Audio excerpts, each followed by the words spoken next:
Bonjour Alexandre. Bonjour Cécile.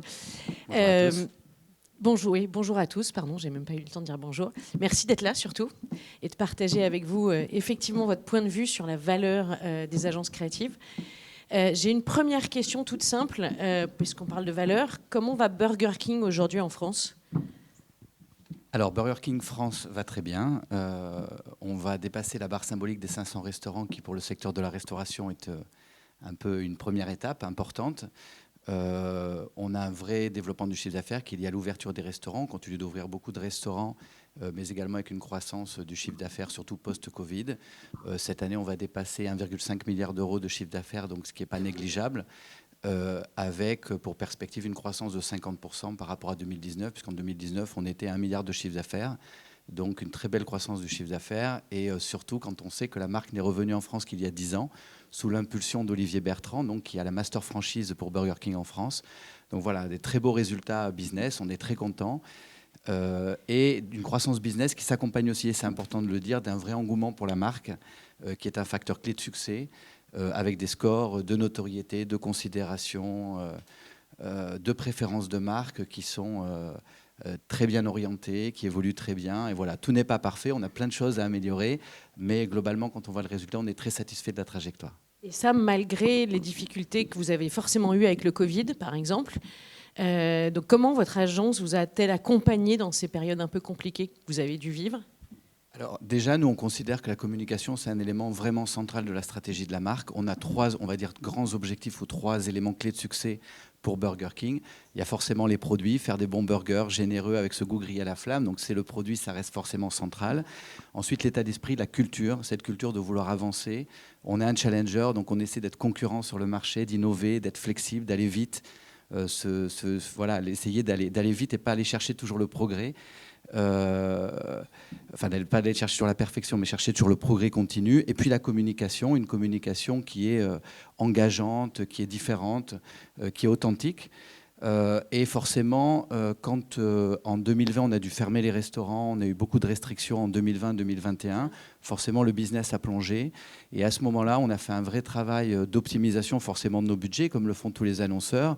Donc, on a réduit de manière assez importante le budget média, qui est la grande partie forcément de nos investissements en marketing. À cette époque-là, donc il faut savoir qu'en 2019, on devait être à peu près le 60e annonceur en France. En 2020-2021, on est passé au-delà de la 80e place en termes d'investissement média parce qu'on a dû réduire. Mais on n'a pas décidé de réduire la voilure et l'ambition. Et ça, c'est un élément qui est très important. Et je pense que je suis tout à fait d'accord avec ce qu'a dit Bertie en introduction, c'est-à-dire que souvent, on sous-estime la valeur de la création et l'impact que ça peut générer pour une marque.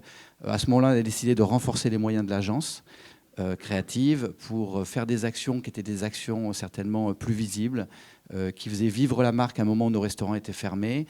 Vous avez quelques actions ici. Et c'est vrai que ce sont des actions qui ont généré, parce qu'elles étaient juste dans leur ton, parce qu'elles étaient juste dans leur timing, qui ont généré énormément d'engagement et énormément d'organique. Et si vous regardez, malgré la baisse du budget média, qu'on n'a pas souhaité, qu'on a subi parce que le business était en difficulté, on n'a jamais autant parlé de Burger King sur les années 2020-2021. On a passé un vrai cap parce qu'on a fait des actions tout simplement qui engageaient très fortement les consommateurs à un moment où ils en avaient besoin. Alors justement, comment vous rémunérez la valeur de votre agence créative et comment vous l'avez fait dans ces périodes où tout le monde a diminué souvent ses budgets ? On a décidé de renforcer justement les honoraires de notre agence. C'est vrai que doublé, je crois. Hein, voilà, exactement. Enfin, il y a un mois, il n'y a pas de secret. On l'a dit. Si on veut faire des belles campagnes, il faut que les agences aient les moyens d'aller chercher des talents et donc il faut les rémunérer. On a les mêmes problèmes aujourd'hui en tant qu'annonceur. Si on veut des talents aujourd'hui, il faut aller les chercher. Donc il faut les engager sur la culture de l'entreprise, sur le sens qu'on donne à l'entreprise, mais également il faut les rémunérer. Et je pense qu'aujourd'hui, c'est une vraie problématique comme annonceur, et c'est une problématique qui existe depuis longtemps dans les agences de manière générale, que ce soit les agences médias, créatives, etc. Et si on veut redonner de la valeur à ce métier, il faut bien rémunérer les agences. Donc ensuite, très clairement, on ne rémunère jamais assez les agences, et nous aussi, on a nos débats. Mais en effet, entre 2019 et aujourd'hui, on a doublé nos honoraires d'agence, aussi parce que notre business est en croissance, et donc on repartage aussi une partie de cette valeur. On a mis en place des dispositifs, notamment des dispositifs sur des honoraires variables, qui permet justement d'aligner les objectifs sur quali et quanti sur les évolutions de la marque, mais également sur les évolutions du business. Donc l'agence est aussi rémunérée sur notre croissance du business, ce qui fait qu'entre nos équipes et les équipes de l'agence, finalement, ils bossent dans la même équipe avec les mêmes objectifs. Et donc, ça aide beaucoup sur, on va dire, l'alignement stratégique de notre ambition marketing. D'accord. Et ça, pour vous, c'est important que l'agence soit incentivée sur le résultat business de Burger King?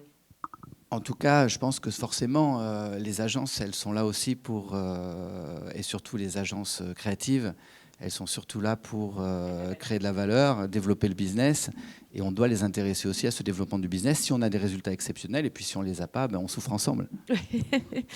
Alors justement, sur souffrir ensemble, ça fait combien de temps que vous travaillez avec la même agence? Alors nous, on travaille avec Buzzman quasiment depuis le retour de Burger King en France. Alors moi, je n'étais pas là à ce moment-là, mais je pense que Buzzman a commencé à bosser pour Burger King en 2015. La marque est revenue en 2012, donc ça fait maintenant 7 ans qu'ils nous accompagnent. Mais de manière générale, la philosophie de travail que l'on a, c'est une philosophie qui est une philosophie de partenariat. C'est vrai que moi, je ne suis pas hyper fan des pitchs pour faire des pitchs. Je pense que la relation longue durée, c'est ce qui apporte justement de la valeur, parce qu'il y a une culture, une connaissance commune, un historique, un passé qui fait qu'on fait un meilleur boulot. Alors, bien évidemment, il faut qu'on travaille pour entretenir la flamme, se séduire mutuellement tout au long des années. C'est un peu comme un couple, exactement.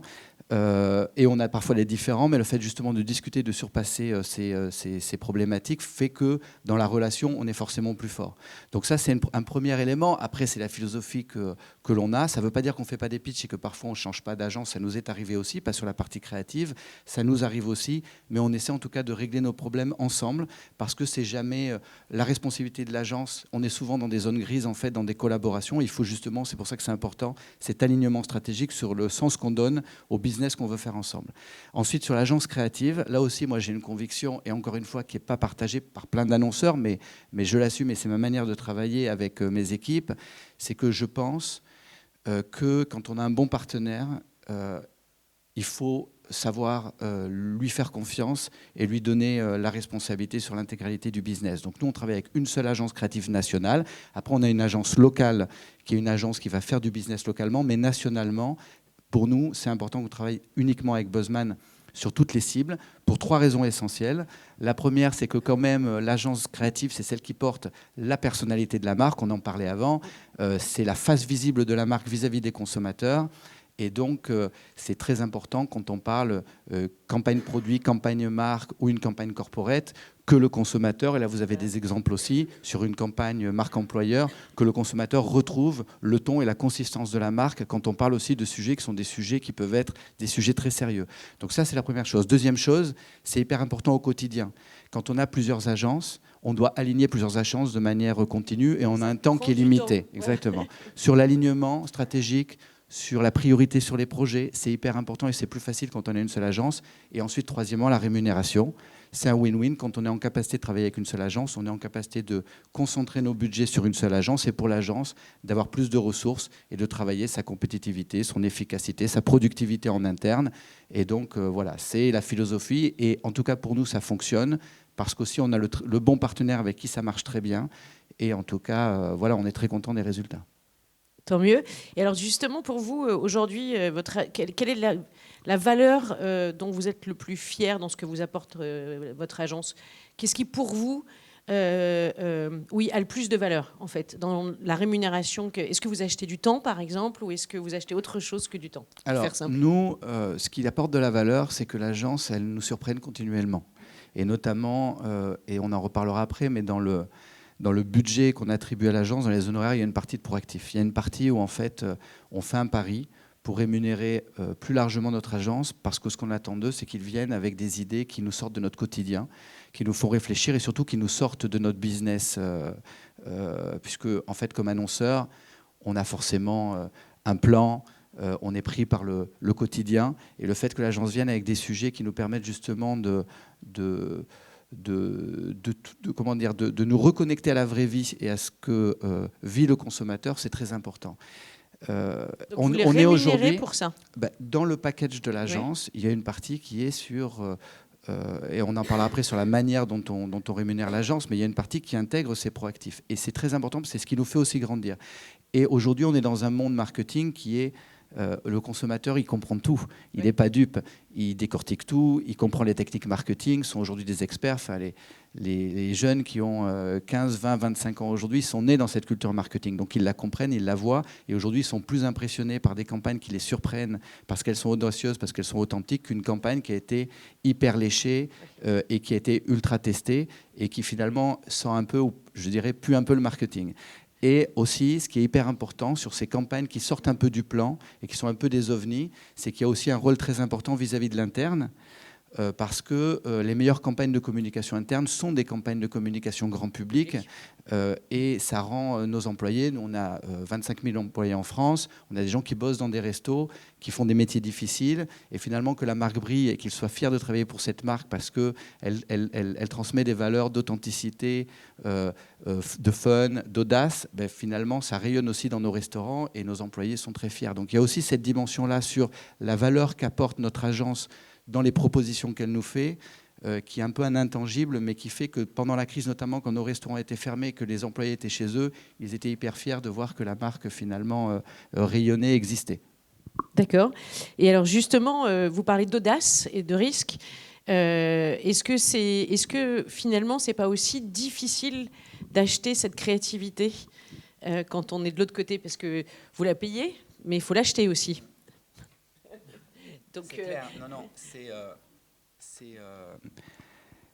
jamais facile d'acheter une campagne audacieuse parce que qui dit audace dit qu'on ne contrôle pas tout, donc on ne sait jamais la tournure que peut prendre une campagne.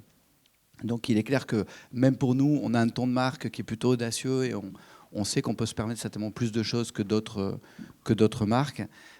Mais c'est jamais facile. Maintenant, les gens nous disent souvent, oui, mais pour Burger King, justement, c'est facile. Et je ne pense pas que ce soit lié au ton de la marque. Je pense que c'est lié à une culture créative et à une culture même en interne dans la boîte qui fait que les gens se sentent à l'aise pour justement prendre des risques et pour aller toujours un peu plus loin et pour toujours pousser la marque. Donc l'agence nous challenge et nous fait réfléchir aussi. Et là, le rôle des agences, il est clé pour convaincre un client, pour le rassurer sur une campagne. Et de notre côté, on a cette culture de l'audace et de la créativité, de l'exigence créative qui fait qu'on y va. Et je suis assez d'accord avec ce qu'a dit Bertie en introduction, c'est-à-dire qu'il ne faut pas faire une campagne pour que... souvent, on fait des campagnes parce qu'on a envie que la marque soit perçue de telle manière. En fait, il faut faire une campagne pour montrer la manière dont les gens perçoivent réellement la marque. Et moi, j'ai un très bon exemple ici, je pense, pour justement parler d'une autre marque, mais d'une autre marque qui n'est pas Burger King. Quand on pense justement au secteur de la mode et de la mode d'une marque qui est quand même installée et qui est assez haut de gamme, et cette campagne, pour moi, si je regarde dernièrement les campagnes les plus audacieuses qui ont été développées, qui montrent qu'il y a une culture créative aussi dans des marques qui ne sont pas Burger King et qui sont des marques plutôt plus installées, c'est celle-là. Cette campagne, elle dit tout sur ce qu'est la marque. C'est une campagne qui dit, c'est une vraie campagne populaire. Mettre un jeune et une dame âgée qui portent les mêmes vêtements, en fait, c'est une campagne justement qui dit que la marque est inclusive, qui essaie de... Enfin, c'est une campagne extrêmement moderne. Et pour acheter cette campagne, il y a forcément énormément d'audace et une culture créative très forte. Et il faut savoir se mettre en danger. Et en fait, on se rend compte que quand on fait des campagnes comme celle-là, populaire dans le bon sens du terme et extrêmement créative, ben finalement le retour des consommateurs il est très positif parce que c'est la manière dont ils perçoivent la marque.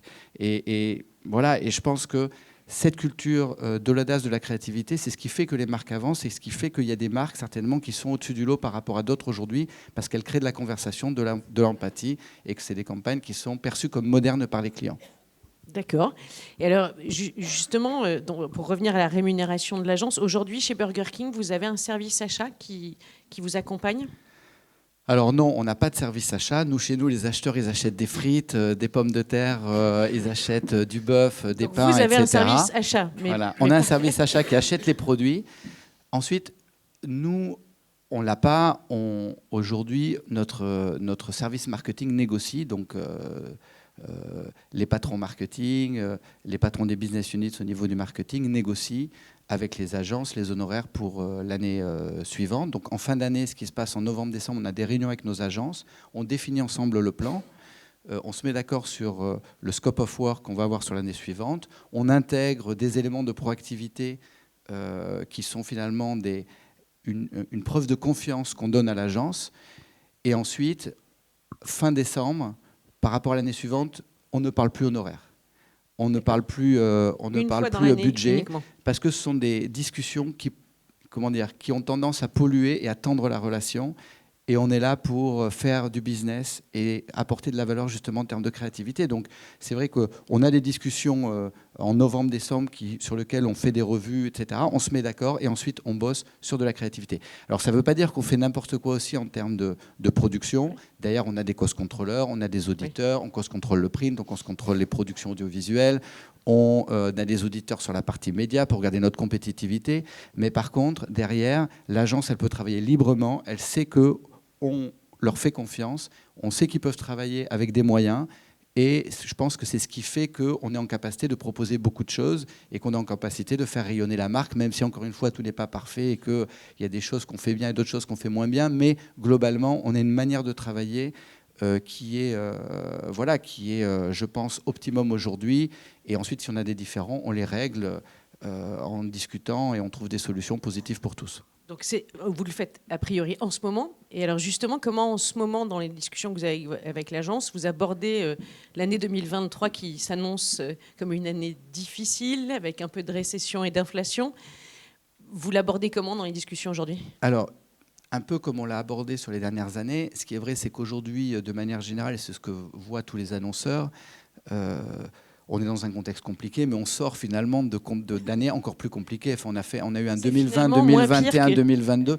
Non, c'est pas moins pire. Ce qui se passe en ce moment, c'est que c'est différent. On a énormément de pression sur les coûts liés à l'inflation. Donc pour nous, en restauration, on a des marges qui ne sont pas énormes et on a eu des augmentations de matières premières extrêmement fortes qu'on n'a pas complètement répercutées à nos clients. Donc forcément, on a de la pression sur les marges et on a une année 2023 qui va être encore très forte au niveau inflation, notamment liée à l'énergie, mais aussi aux matières premières. Donc en fait, il y a des effets de ciseaux qui sont en train de se créer aujourd'hui en termes de business, qui fait qu'on a un consommateur qui n'a jamais été aussi sensible au prix et en même temps qui n'a jamais été aussi sensible en demande en tout cas de qualité de produit, d'engagement sociétaux des marques qui renforce forcément de la pression sur l'inflation parce que la montée en gamme en qualité, les engagements sociétaux nous coûtent de l'argent. Nous, en janvier 2023, on va mettre en place le réutilisable dans tous les restaurants en France. Et c'est vrai qu'on a dû installer des planches dans nos restaurants, on va laver les packaging, c'est des heures en plus, c'est des investissements, etc. Donc ça rajoute de la pression à un moment où on a une vraie pression sur les marges. Mais au-delà, on va dire, ça on va arriver à le gérer parce que finalement on se rend compte qu'on a une capacité d'absorption, de digestion assez forte. Par contre, le vrai enjeu, c'est comment on arrive à mettre tout ça en musique auprès du consommateur, comment on lui dit en fait on fait des super bons burgers au bœuf mais en même temps on a du veggie, comment on fait de l'accessibilité prix et en même temps on fait des produits de qualité, comment on développe des outils digitaux mais en même temps on a besoin de personnes humaines dans nos restaurants et en fait tout ça c'est la manière dont on va avoir de le communiquer pour que le consommateur le comprenne et que ce ne soit pas antinomique. Donc, a priori, vous n'abordez pas 2023 en vous disant qu'on va réduire tous les budgets et on va être prudent Alors, on est prudent. Mais ensuite, on fait des choix. Clairement, je pense qu'il ne faut pas confondre récession et crise avec on coupe le marketing. Je pense qu'il faut un peu comme on l'a fait en 2020-2021, oui, on va certainement avoir à optimiser certains budgets. On sera prudent dans la création de notre budget. Par contre, on ne va pas réduire la voilure sur ceux qui nous apportent de la valeur et notamment sur les agences. Je pense que si demain, on a un business qui plonge, on refera certainement ce qu'on a fait en 2020-2021, qui a été de donner, on va dire, plus de puissance à notre créativité, de redonner de la valeur à la marque et de faire des campagnes qui sont vraies, authentiques, créatives. Et justement, je voulais partager voilà la dernière campagne que vous avez peut-être vue, qui est une campagne pour moi qui, encore une fois, montre la marque telle qu'elle est. C'est-à-dire que nos consommateurs aujourd'hui en restauration rapide, ils mangent des burgers un peu partout. Ils ont forcément leur préférence pour leur burger favori, qui n'est pas forcément le Whopper, même si le Whopper, il a un truc en plus. Mais si, bien sûr que je peux pas te laisser dire ça. Mais mec, la puissance du McDo, elle est dans le Big Mac. Royal Deluxe, point barre. Royal Deluxe, mais t'es ringard, il est même plus à la carte. Wesh, mais parle bien si tu parles du Royal Deluxe. À la base, c'est une conversation privée. Ouais, n'empêche que le Kentucky chez KFC, enfin c'est quand même une merveille, non? Ouais, mais bon, je veux dire... Ah ça va qu'un bon quick and toast. Non mais maman, McDo. Five Guys. Bon, vous avez entendu parler de BioBurger? Excusez-moi là, mais on parle des stars du burger, genre Five Guys. Royal Deluxe. Five Guys. Ah, c'est Royal Mais Deluxe. non, Five Guys. KFC. Ah, KFC, c'est pour le poulet, monsieur. C'est pas comparable en plus. Ouais, c'est ça, ouais. Les burgers, ça fait 20 ans que j'en bouffe. Alors t'as pas me donner de leçons, d'accord? Vous avez un diplôme de burger peut-être, vous? Les meilleurs burgers sont chez KFC, ok? Négatif, c'est Big Fernand. Mais pas du tout, Royal Deluxe. Mais non, la police a raison, c'est KFC.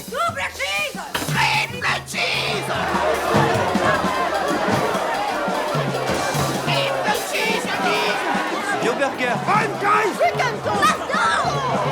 KFC. C'est KFC. Emmenez-moi chez Hippopotamus. Et toi, t'en penses quoi, alors? Ah, le Royal Deluxe, 1000 fois. Mais non, le Giant, ça veut dire géant, c'est pas pour rien, on est d'accord. Ouais, niveau steak, ça chume, ça vaut pas les burgers Big Fernand. Chez Vic Fernand, on dit hamburger. Ah ouais? Et Penway, personne n'en parle? Five Guys. Royal Deluxe. Le Giant.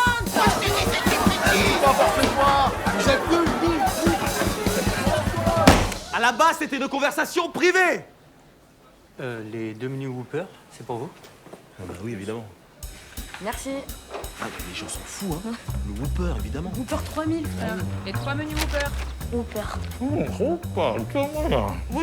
Whopper.